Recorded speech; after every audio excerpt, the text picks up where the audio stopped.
دفعہ کسی پاکستان کی پولیٹیکل اپوزیشن نے جس طرح فوج کے اوپر حملہ کیا ہے یہ پاکستان کی تاریخ میں کبھی نہیں ہوا۔ اس سے پہلے جنرل مشرف کے اوپر تنقید کی جاتی تھی، لیکن جنرل مشرف پولیٹیکل تھے، یعنی وہ ملک کے سربراہ بھی بن چکے تھے اور آرمی چیف بھی تھے، تو اس کے اوپر تو تنقید تھی۔ لیکن آج کل جو تنقید کی جا رہی ہے، مجھے بڑے افسوس سے کہنا پڑتا ہے کہ وہ زبان استعمال کی جا رہی ہے جو ہندوستان کی پروپیگنڈا مشین پاکستان کی فوج کے خلاف استعمال کرتی ہے۔ ایک آپ کی پتہ نہیں کتنوں کی نظروں سے گزرا، یورپین یونین کی ڈس انفارمیشن لیب، انہوں نے انکشاف کیا کہ ہندوستان نے فیک سائٹس، میڈیا سائٹس بنائی ہوئی تھی کوئی 700، جس میں انہوں نے مرے ہوئے لوگوں کے نام پہ بھی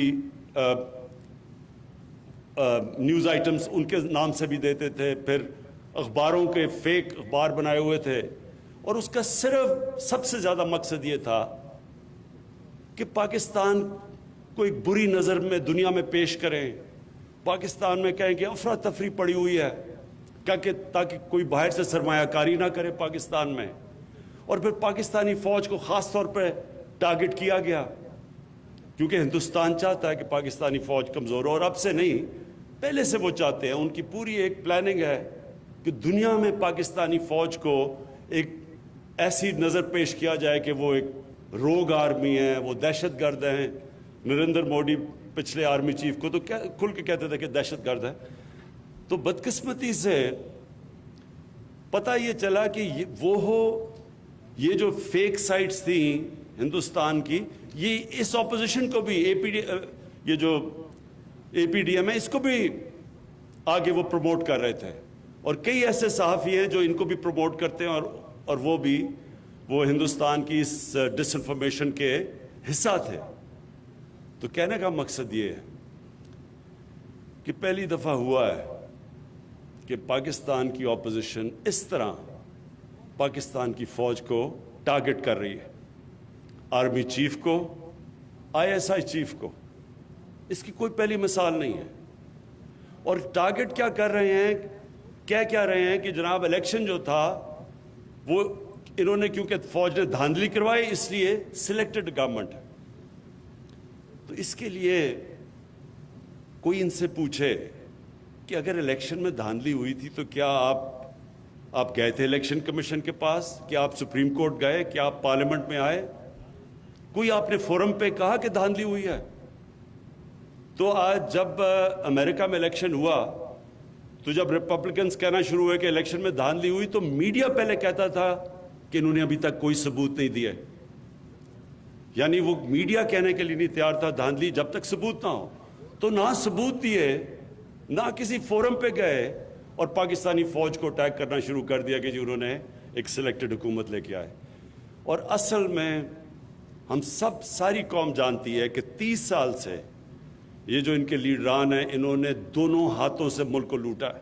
30 سالوں سے ان کے اوپر باہر مضمون چھپے ہوئے ہیں، باہر کے اخباروں میں، ڈیلی ٹیلی گراف میں، ٹائمز میں، ڈیلی میل میں، میں انگلینڈ کی بات کر رہا ہوں، نیو یارک ٹائمز میں، بی بی سی نے 2 ڈاکیومنٹری ان دونوں لیڈرز کے اوپر بنائی ہوئی ہیں، ان کی چوری کے اوپر۔ ان دونوں نے ایک دوسرے کے اوپر جو باتیں کی ہوئی ہیں وہ آج آپ ٹی وی دیکھ سکتے ہیں۔ اور ایک کو زرداری کو جیل نواز شریف نے ڈالا تھا کرپشن میں، دونوں حکومتیں 2 دفعہ کرپشن میں گئی تھی، ایک دوسرے کو کرپٹ کہتے تھے۔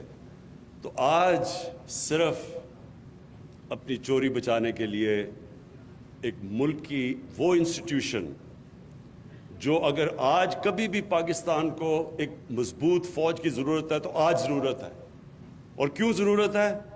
کیونکہ ہمارے ساتھ جو ہمارا ہمسایہ ہے، 73 سال کی تاریخ میں بر صغیر میں اس طرح کی حکومت نہیں آئی جو آج ہندوستان میں آئی ہے، جو کہ ایک انتہا پسند، ایک ٹوٹیلیٹیرین، ایک ریسسٹ، اینٹی مسلمان اور اینٹی اسلام اور اینٹی پاکستان، کبھی ایسی حکومت نہیں آئی۔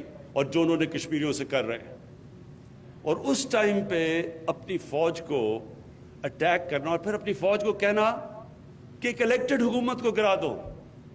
اپنے آپ کو ڈیموکریٹس کہتے ہیں, الیکٹڈ حکومت کو گرا دو. اور پھر فوج کو کہتے ہیں کہ اگر آرمی چیف الیکٹڈ حکومت کو نہیں گراتا تو فوج اس کو ہٹا دے. یعنی ملک میں فوج کو کہہ رہے ہیں کہ ملٹری کو کرو اور کہتے ہیں ڈیموکریٹک. تو میں اس لیے آج اس پلیٹ فارم سے, کیونکہ یہ وہ خاص طور پہ یہ سارا وہ علاقہ ہے جس میں لوگوں نے فوج میں جا کے بڑی اپنے ملک کے لیے قربانیاں دی ہیں, اور آج بھی ہماری فوج قربانیاں دے رہی ہے. آج جو ہندوستان سے دہشت گردی کی جا رہی ہے بلوچستان میں, پاکستان کے جو مرج ڈسٹرکٹس میں, یہ ہمیں پتہ کدھر سے ہو رہا ہے. ہمیں تو پہلے سے ہی اندازہ تھا کہ یہ ہر قسم کا پاکستان میں انتشار پھیلانے کی کوشش کر رہے ہیں, اور آج بھی ہمارے فوجی جوان قربانیاں دے رہے ہیں. اور اس میں یہ جو اپوزیشن جو حرکتیں کر رہی ہے, میں نے کبھی اپنی پاکستان میں اس طرح اپنے ملک کو انڈرمائن کرنے کے لیے کبھی کسی حکومت کو نہیں دیکھا. اور صرف ایک ان کا مطالبہ ہے کہ ان کو ہم کسی طرح NRO دے دیں. یعنی جو چوری انہوں نے 30 سال سے کر رہے ہیں اور پیسہ باہر لے کے جا رہے ہیں, کسی طرح اتنا بلیک میل کریں. مجھے تو ان کو پتہ ہے کر نہیں سکتے, تو اس لیے اداروں کو اتنا بلیک میل کریں کہ کسی نہ کسی طرح پریشر میرے پہ ڈالیں کہ ان کی چوری کے لیے ہم ان کی چوری معاف کر دیں. اور آج میں اپنی اگلی بات جو شروع کرتا ہوں, جس کے لیے میں یہاں آیا ہوں, اس سے پہلے میں ایک بات کہنا چاہتا ہوں اپنی قوم کو. یہ سب یاد رکھ لیں, اگر ان چوروں کو کسی حکومت نے NRO دیا تو وہ اتنی بڑی اس ملک سے غداری کرے گا کہ دشمن وہ کام نہیں کرے گا جو وہ حکومت کرے گی ان کو چوری کو معاف کر کے. جنرل مشرف نے ان دونوں لیڈروں کو NRO دیا, اس کا نتیجہ کیا ہوا کہ 10 سالوں میں پاکستان کا قرضہ 4 گنا زیادہ بڑھا. کوئی بتائے کہ پیسہ کدھر گیا ہے؟ 4 گنا, یعنی 6,000 ارب سے پاکستان کا قرضہ ان 10 سالوں میں, ان دونوں کو NRO ملنے کے بعد انہوں نے جو 2 باریاں لی, پاکستان کا قرضہ 30,000 ارب پہ گیا ہے. 6,000 سے 30,000. تو جب میں آج جب پارلیمنٹیرینز اور اپنے پولیٹیشین سے بات کر رہا تھا, تو وہ سارے کہہ رہے تھے ہمیں سڑکیں چاہیے, اور مجھے سارے آپ کے اس علاقے کو تو میں بڑی اچھی طرح جانتا ہوں, تو مجھے پتہ ہے آپ کے کیا مسئلے تھے. تو میں تب ان کو بتا رہا تھا کہ ایک حکومت جب ہم آئے تو جتنا ہم نے ٹیکس کا پیسہ اکٹھا کیا پہلا سال, اس کا آدھا چلا گیا ان کے لیے ہوئے قرضوں کی قسطیں ادا کرنے میں, آدھا چلا گیا. اور اب یہ جو دوسرا سال ہمارا گزرا ہے, پہلے سال میں ہم نے 2,000 ارب یعنی 4,000 ارب ٹیکس اکٹھا ہوا, 2,000 ارب قرضوں کی قسطیں دینی تھی ان کے لیے ہوئے قرضوں پہ, جو انہوں نے 4 گنا زیادہ قرضہ چڑھایا. اور دوسرے سال میں وہ قرضے بڑھتے جا رہے ہیں کیونکہ ان کے اوپر سود لگ رہا ہے. تو دوسرے سال 2,700 ارب ہمیں قرضوں کی قسطیں واپس کرنی پڑی. اس لیے جو پیسہ خرچ کرنا ہے اپنے لوگوں کے اوپر, وہ ہمارے پاس کم رہ جاتا ہے. تو یہ ہوتا ہے جب کہ آپ ان لوگوں کو جو کرپٹ ہوتے ہیں, جب وہ آ کے ملک کی سربراہی کرتے ہیں تو وہ سارے ملک کا نظام تباہ کر دیتے ہیں, اوپر سے لے کے نیچے تک ایک نظام کو کرپٹ کر دیتے ہیں. آپ ایک تھانے دار کو کیسے کہیں گے یا ایک پٹواری کو کیسے کہیں گے چوری نہ کرے جب ملک کا سربراہ پیسہ چوری کر رہا ہے؟ آپ یہ کیسے کہیں گے یہ جو لوگ جیلوں میں بھرے ہوئے ہیں, یہ جو میرے سے مانگ رہے ہیں NRO دو, تو یہ بیچارے جو جیلوں میں غریب لوگ بھرے ہوئے ہیں ان کا پھر کیا قصور ہے؟ ان کی تو قصور ان سے بہت کم ہے. جو چوری انہوں نے کی اربوں روپے کی اور باہر جا کے بڑے بڑے محلوں میں بیٹھے ہوئے ہیں, تو وہ بیچارے جو جیلوں کے اندر پڑے ہوئے ہیں ان کی تو لاکھوں کی چوری ہوگی. اور اگر ان لوگوں کو سزا ہم نہیں دیتے تو مجھے یہ بتائیں کہ کیا ہم اپنے بچوں کو بتا رہے ہیں کہ طاقتور اس ملک میں جو مرضی کرے وہ بلیک میل کر کے NRO لے لے اور صرف غریب آدمی کے لیے جیل ہے؟ اور اس لیے میں اپنی قوم کو بار بار یاد کراتا ہوں کہ نبی صلی اللہ علیہ وسلم نے کہا تھا کہ تمہارے سے پہلے بڑی قومیں تباہ ہوئیں جو طاقتور کو انارو دیتی تھی اور کمزور لوگوں کو بیچاروں کو جیلوں میں ڈالتی تھی۔ اب جی میں چکوال کے اوپر آتا ہوں جس کے لیے آج میں یہاں آیا تھا۔ دیکھیں جو مجھے یاسر آپ کی بات بڑی آج پسند آئی، صرف میں ایک جگہ اگری نہیں آپ سے کرتا کہ آپ نے کہا کہ انڈسٹریل ریولوشن جب آئی یورپ کے اندر تو مسلمان ملکوں کے اندر ہم نے تعلیم پہ زور نہیں دیا۔ یہ ایکچولی ٹھیک بات نہیں ہے۔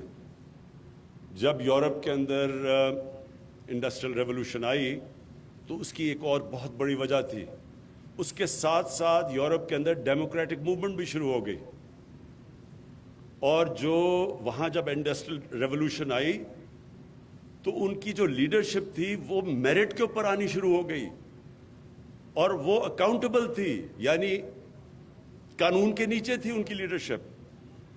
ہوا کیا کہ مسلمانوں کا جو ہمارا سفر شروع ہوا مدینہ کی ریاست سے، وہ بڑے ڈیموکریٹک سٹرکچرز تھے۔ مدینہ کی ریاست کے اندر جو خلیفہ وقت تھا وہ اکاؤنٹیبل تھا۔ عام آدمی حضرت عمر سے پوچھا مسجد میں کہ جی بتائیں آپ نے یہ کپڑے، نئے کپڑے کدھر سے لیے؟ اور حضرت عمر نے جواب دیا، یہ نہیں کہا جس طرح بھی یہ فضل الرحمان نے کہا جی میں تو خود صادق امین ہوں، میں نے خود ہی فیصلہ کر لیا، میں صادق امین ہوں، میں جواب دہ نہیں ہوں کسی کا۔ اور پھر دو خلیفہ وقت جا کے عدالت میں کھڑے ہوئے، قانون کی بالادستی تھی، قانون اوپر تھا سب سے، اور ڈیموکریسی کی دو چیزیں سب سے جس کی وجہ سے دنیا میں ڈیموکریسی آگے بڑھی، ایک قانون کی بالادستی اور دوسری میریٹوکریسی تھی۔ تو جو بادشاہ تھی، جو ہم پیچھے رہ گئے، ہم اس لیے پیچھے رہ گئے کہ وہ جمہوریت کی طرف جانا شروع ہو گئے، اور ہم کدھر مدینہ کی ریاست میں جمہوریت، ہمارے پاس سارے جو سٹرکچرز جمہوری تھے، ہم بادشاہت کی طرف جانا شروع ہو گئے۔ اور بادشاہت کے اندر دو چیزیں ہوتی ہیں جو ایبسولوٹ کنگشپ جسے کہتے ہیں، اس میں نہ بادشاہ اکاؤنٹیبل ہوتا ہے، اور دوسری چیز میرٹ نہیں ہوتی۔ جو ڈیموکریسی ہوتی ہے وہاں لیڈرشپ میرٹ پہ آتی ہے، جو بادشاہت ہے وہاں تو خون کے اوپر لیڈرشپ ہے۔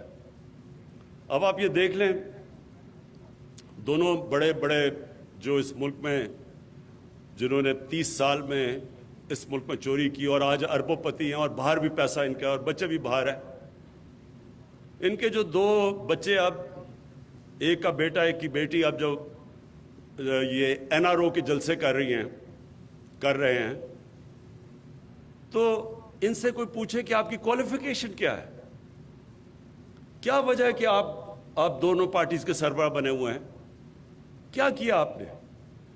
آپ اگر کوئی نوکری، چھوٹی سی بھی نوکری لینے جاتے ہیں تو پہلا سوال آپ سے یہ پوچھا جاتا ہے کہ آپ کا جاب ایکسپیرینس کیا ہے، آپ نے کیا کیا زندگی میں؟ جاب ایکسپیرینس کے بغیر آپ کو کہیں نوکری نہیں ملتی۔ تو ان دونوں سے اگر کوئی پوچھے کہ آپ کا جاب ایکسپیرینس کیا ہے تو وہ کہیں گے جی ہمارے دونوں کے باپ پاکستان کے کرپٹ ترین آدمی تھے اور ان کے اوپر کیسز چل رہے ہیں اور عدالتوں میں کنوکٹ ہو رہے ہیں، یہ ہماری کوالیفیکیشن ہے۔ اور تو ان کی کوالیفیکیشن کوئی نہیں، 1 گھنٹے کا دونوں نے کام نہیں کیا زندگی میں، 1 گھنٹے کی کمائی نہیں کی، تو وہ ملک چلانے جا رہے ہیں۔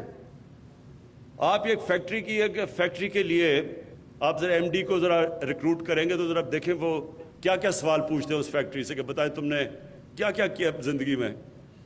تو یہاں ملک چلانے جا رہے ہیں اور جاب ایکسپیرینس کیا ہے کہ ہم بڑے شان و شوکت میں پلے ہیں لیکن بدقسمتی سے وہ حلال کا پیسہ نہیں تھا۔ اچھا جی، میں جو انڈسٹریل ریولوشن سے شروع ہوا تھا، جو قومیں آگے بڑھی ہیں، جب تک ہم تعلیم کے اوپر زور نہیں دیتے، کوئی زندگی میں شارٹ کٹ نہیں ہے۔ ہم اگر سمجھ رہے ہیں کہ تعلیم کے بغیر کوئی ملک آگے بڑھ جائے گا، یہ فیری ٹیلز میں بھی نہیں ہوتا۔ اس لیے نبی صلی اللہ علیہ وسلم نے جنگ بدر کے بعد ایجوکیشن ایمرجنسی ڈکلیئر کی، انہوں نے حالانکہ پیسے نہیں تھے, برے حالات تھے, امہ کے بہت برے حالات تھے, جنگ بدر میں غریب لوگ تھے سب, اس کے باوجود انہوں نے کہا کہ جب قیدی کو واپس کر کے مکہ کے قیدی کو پیسے مل سکتے تھے, انہوں نے تب کہا کہ جو قیدی پڑھا لکھا دے گا 10 مسلمانوں کو وہ واپس آزاد ہے. یہ ایک بڑی سوچ تھی. جو تعلیم ہے وہ امیجیٹ ریٹرنز نہیں ہوتے. ہمارا سب سے بڑا مسئلہ یہ ہے کہ یہ جو ہماری جس طرح کی ڈیموکریسی ایوالو کی, ہم 5 سال کا سوچتے ہیں, چچا جی 5 سال سے میں کوئی ایسا پروجیکٹ دکھا دوں, پھر اس کی اتنی اربوں روپیہ اس کے اوپر پبلسٹی پہ خرچ کر کے تاکہ اگلا الیکشن جیت جاؤ. لیکن تعلیم کے اندر اگلا الیکشن کا نہیں آپ سوچتے. جو گورنمنٹ اگلے جنریشن کی سوچتی ہے وہ تعلیم کے اوپر پھر زور ڈالتی ہے. اب ہمارا دنیا میں 2nd ینگسٹ پاپولیشن ہے.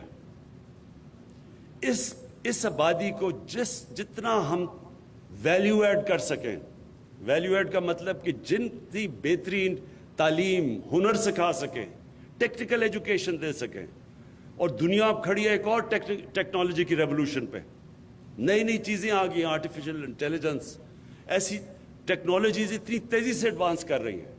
لیکن خوش قسمتی ہماری یہ ہے کہ ہم اپنی ینگ آبادی کو اس وقت اگر ہم اکوپ کر دیں تو یہ لیپ فراگ کر سکتے ہیں. مطلب یہ کہ بجائے ایک پروسیس سے گزرنے کے ہم بڑی تیزی سے آگے جا سکتے ہیں. اس لیے جو 2 آج میں نے آج انوگریٹ کی ہیں 2 چیزیں, ایک آپ کی جو یونیورسٹی چکوال یونیورسٹی, اور دوسرا جو آپ نے سینٹر آف ایکسلنس یا ایک اسکول ایسا بنایا کہ جو بہترین ٹیلنٹ چکوال کے بچوں کا, لیکن غریب بچوں کا, وہ بچے جو کہ جن کے ماں باپ کے پاس پیسہ نہیں اعلیٰ تعلیم دینے کا بچوں کو, ان کے لیے جو اسکول بنایا ہے, میں آج آپ کے سامنے پیشن گوئی کر رہا ہوں کہ اگر آپ نے صحیح توجہ دے دی ان اسکولوں پہ, یعنی ٹیچرز کے اوپر صحیح توجہ دے دی, اچھے ٹیچرز بھی دیے, اسکول کی بلڈنگز کافی نہیں ہوتی, اس کے اوپر ٹیچرز بھی آپ کو اچھے چاہیے ہوتے ہیں. اگر آپ نے توجہ دے دی تو آپ کا بہترین ٹیلنٹ اس اسکول سے نکلے گا جدھر آپ میرٹ کے اوپر غریب گھرانوں سے بچوں کو لے کے آ رہے ہیں. ہم نے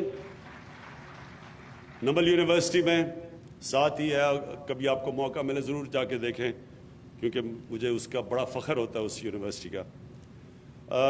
اس میں 90% جو اسٹوڈنٹس ہیں وہ اسکالرشپ پہ, یعنی ان کا تقریباً سارا پیسہ ہم اکٹھا کر کے اسکالرشپ پہ دیتے ہیں, اور وہ غریب ترین گھرانے کے بچے ہیں, اور ان میں سے 75% بچے اردو میڈیم اسکول کے ہیں, اور جو انیشل ڈگریز تھیں وہ بریڈفورڈ یونیورسٹی کی ہیں, یعنی انگلینڈ کی یونیورسٹی کی ہیں.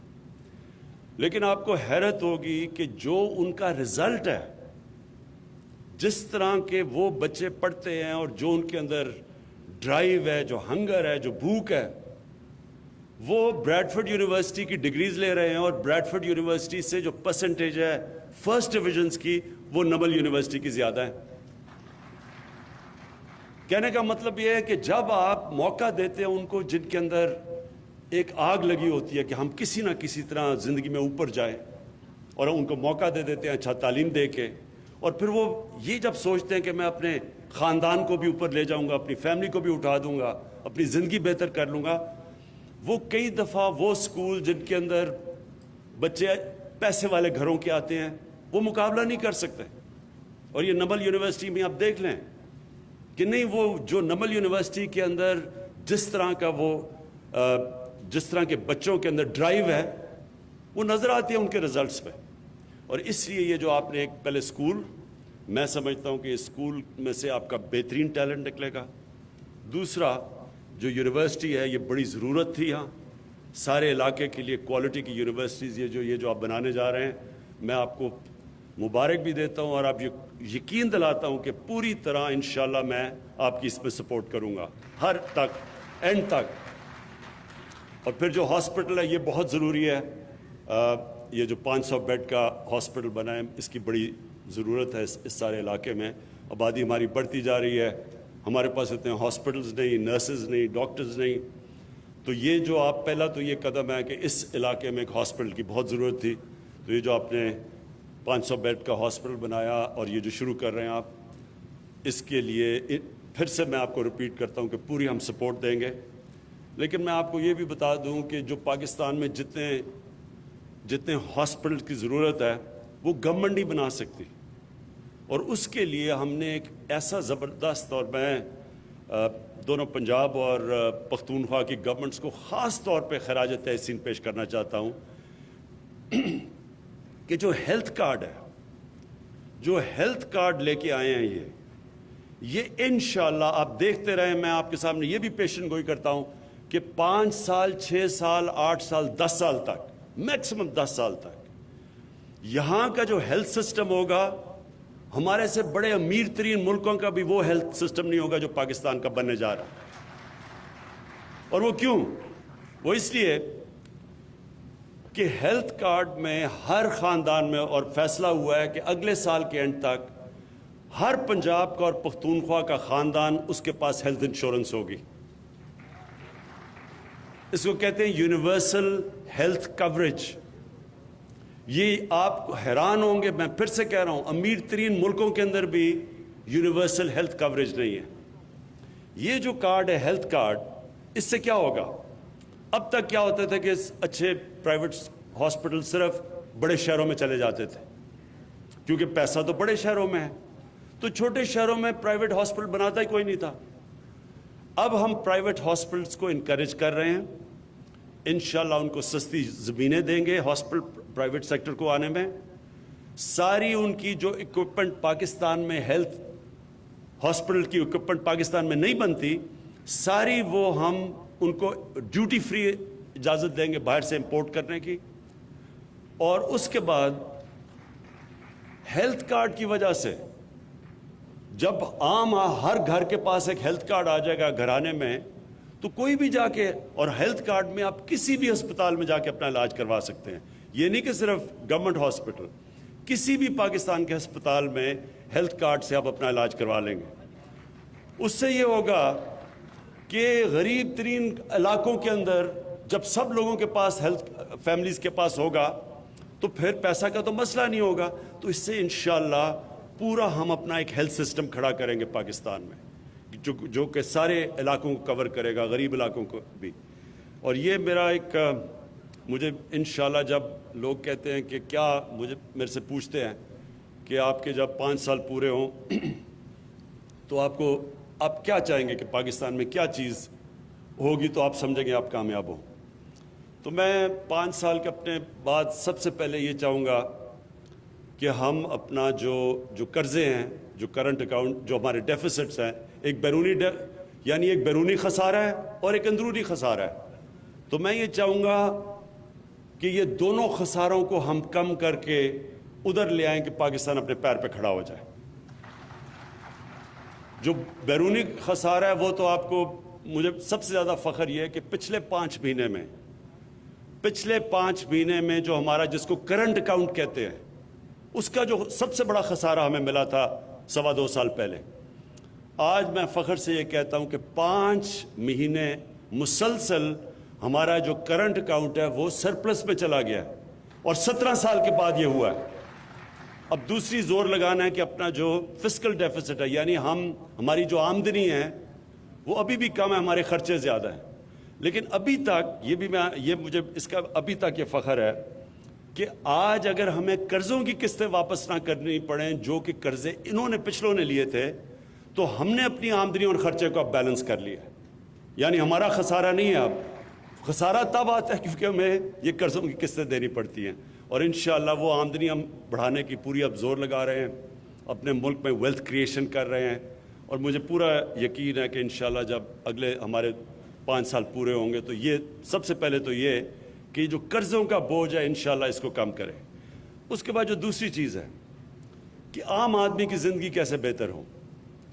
اگر عام آدمی کی زندگی بہتر ہو، غربت یہاں کم ہو گئی، لوگوں کی بنیادی ضروریات، ان کی صحت کا ہم دھیان رکھ سکے، ان کے لیے ہم تعلیم، ہر غریب گھرانے کے لیے موقع ملے تعلیم کا، اور یہ جو ہمارے جو دور دراز علاقے ہیں وہاں اسکول خالی پڑے رہتے ہیں, وہاں سسٹم ٹھیک نہیں ہے, پورا زور لگا رہے ہیں کہ اب یہ جو ایجوکیشن کا سسٹم ہے ایسے کریں کہ اس کو ڈی سینٹرلائز کر دیں, اور ساتھ ساتھ اس کے ساتھ جو ہمارا لوکل گورنمنٹ سسٹم آ رہا ہے, جو بلدیاتی الیکشن آ رہے ہیں, یہ پاکستان میں ایک انقلابی سسٹم ہے, اور اس سسٹم کے ذریعے ہم اپنی جو دیہاتی علاقوں کے اندر جو ڈسٹرکٹس ہیں جس طرح چکوال ہے, میاں والی, وہ لوکل گورنمنٹ کے اندر اسکولوں کو اوورسی کریں. اور یہ ہمارا بڑا ایک ریولوشنری سسٹم ہے جو انشاءاللہ جب الیکشن آئیں گے تو آپ کو پتہ چلے گا. بڑی محنت سے ہم اپنا نیا بلدیاتی نظام لے کے آئے ہیں. تو اسکول کا نظام ٹھیک ہو جائے, صحت کا نظام ٹھیک ہو جائے, گورننس سسٹم جو ہم اب لگے ہوئے کوشش کر رہے ہیں کہ ہمارا جو پولیس کا سسٹم ہے وہ ٹھیک ہو, اور اس کے لیے بھی آپ دیکھتے رہیں گے کہ پوری جدوجہد ہے, کیونکہ یہ ایک بری عادتیں پڑ چکی ہیں کئی سالوں سے. تو اس کو آہستہ آہستہ انشاءاللہ ٹھیک کر رہے ہیں, اور 5 سال کے بعد لوگوں کو نظر آئے گا کہ پولیس ایک ایسی ہماری بن گئی ہے کہ لوگوں کی جان اور مال کی حفاظت کرے گی. تھانہ ایک ایسا ہوگا جدھر لوگ یہ نہیں سمجھیں گے کہ تھانہ کوئی دور سے کوئی باہر سے قوم آ کے چلا رہی ہے, اپنا یعنی پولیس کو اپنی پولیس سمجھیں گے, اور انشاءاللہ اس کے اوپر پورا زور ہے. اور اس کے علاوہ جو میں چاہوں گا کہ جو ہمارا جو احساس پروگرام ہے وہ پاکستان کی تاریخ میں نہیں, دنیا کے اندر بہترین ایک وہ پروگرام مانا جائے غربت کم کرنے کے لیے.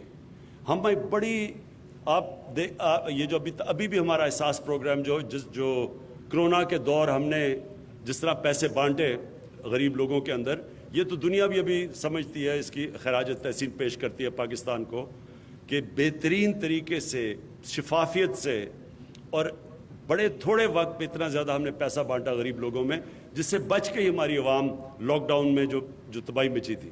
لیکن جو اب پوری طرح احساس پروگرام ہم لے کے آ رہے ہیں غربت کم کرنے کے, یہ ہم نے چائنا سے بڑی تفصیل سمجھی تھی کہ چائنا نے کیسے غربت اپنی کم کی. دنیا کی تاریخ میں کبھی کسی ملک نے اتنی تیزی سے اتنے تھوڑے ٹائم میں اتنے زیادہ لوگوں کو غربت سے نہیں نکالا جو چائنا نے نکالا ہے. تو اس پروگرام کے تحت میرا پورا ایک ایمان ہے کہ ہم اپنے 5 سال کے بعد یہ کہہ سکیں گے کہ پاکستان میں جب ہم آئے تھے اس سے اب غربت بہت کم ہو چکی ہے. اور جو میرا ابھی میں ایک اور اسکیم شروع کرنے لگا ہوں کہ ایک پورے ہمارا ایک پروگرام جس کے اندر پورے سٹیپس لیں گے کہ کوئی پاکستان میں بھوکا نہ سوئے. اس کے لیے ہم انشاءاللہ پورا ایک پلان لے کے آئیں گے جس میں پاکستان کے شہریوں کو ہم پوری قوم مل کے کرے گی کہ کوئی ہمارے ملک میں بھوکا نہ سوئے. یہ ایک پورا پروگرام انشاءاللہ آپ کے سامنے لے کے آؤں گا. تو میں پھر سے آج آپ کو چکوال کے لوگوں کو مبارک دیتا ہوں. وہ ایک تو میں بھول گیا, وہ جو سڑک اس کی بڑی ضرورت تھی بائی پاس کی, اس سے بڑا فرق پڑ جائے گا یہاں, وہ تو ہم نے چوتھی چیز آج انوگریٹ کیا ہے. لیکن میرے لیے اصل 2 چیزیں ہیں, ایک آپ کا ہاسپٹل اور یہ جو آپ کے ایک اسکول بنا ہے اور جو یونیورسٹی, اس کی میں آپ کو خاص طور پہ مبارک دیتا ہوں پھر سے. وزیر اعظم عمران خان یونیورسٹی آف چکوال کا سنگ بنیاد رکھنے کی تقریب سے خطاب کر رہے تھے. انہوں نے کہا کہ تبدیلی سب سے پہلے لوگوں کے ذہنوں میں آتی ہے, اس کے بعد حالات بدلتے ہیں. انہوں نے مزید یہ کہا کہ ہندوستان چاہتا ہے کہ پاکستانی فوج کو کمزور کرے. ڈسن فولیب نے بھارتی پروپیگنڈے کو بے نقاب کیا.